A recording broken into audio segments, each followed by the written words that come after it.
కీర్తిశేషులు నందమూరి తారక రామారావు గారు స్థాపించినటువంటి తెలుగుదేశం పార్టీకి రాష్ట్ర అధ్యక్షులుగా నాకు అవకాశం కల్పించినటువంటి నా పూర్వజన్మ సుకృతంగా నేను భావిస్తున్నాను. సోదరులను దయచేసి ఎవరు క్లాప్స్ కొట్టద్దు. ఇది ఎందుకంటే ఇది ఎంతో మంది పెద్దలు అనుభవం ఉన్నటువంటి వారు అందరూ కూడా ఎదురు చూస్తున్నటువంటి అవకాశం కోసం ఎదురు చూస్తుంటారు. కానీ నా శక్తి సామర్థ్యాల మీద నా మీద నమ్మకంతో తెలుగుదేశం పార్టీ జాతీయ అధ్యక్షులు ముఖ్యమంత్రి అయినటువంటి చంద్రబాబు నాయుడు గారు నాకు ఈ అవకాశం కల్పించినందుకు వారికి మళ్ళీ నేను శక్తి వంచన లేకుండా పనిచేస్తానని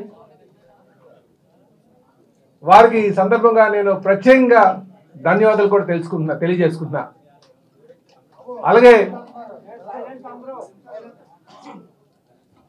మా తెలుగుదేశం పార్టీ జాతీయ ప్రధాన కార్యదర్శి అయినటువంటి మా లోకేష్ బాబు గారికి యువ నాయకులకు కూడా నేను ఈ సందర్భంగా ధన్యవాదాలు తెలియజేసుకుంటున్నా.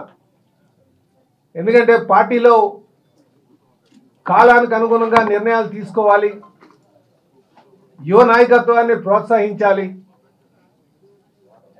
మెరుగైన ఆలోచనతో ముందుకు వెళ్ళాలి అనే ఆలోచన చేస్తున్నటువంటి మరి లోకేష్ బాబు గారు వారికి కూడా ఈ సందర్భంగా నాకు అవకాశం కల్పించినందుకు వారికి ధన్యవాదాలు తెలియజేసుకుంటున్నాను. అలాగే సోదరులారా, నాకు ఈ పదవి ఇచ్చినప్పుడు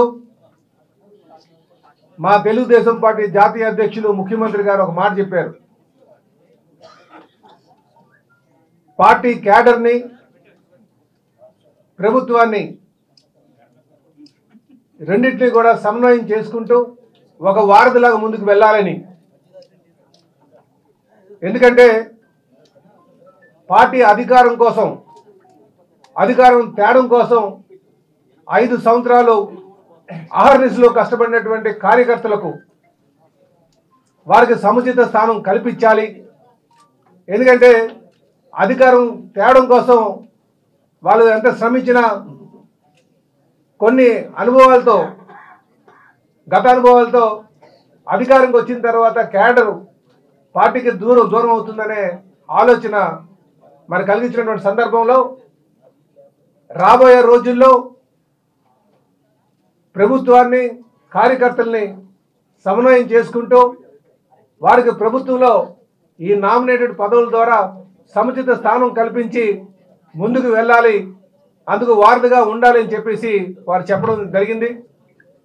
ఖచ్చితంగా వారి ఆలోచనలకు అనుగుణంగా మేము ముందుకు వెళ్తామని చెప్పేసి ఈ సందర్భంగా తెలియజేస్తున్నాం.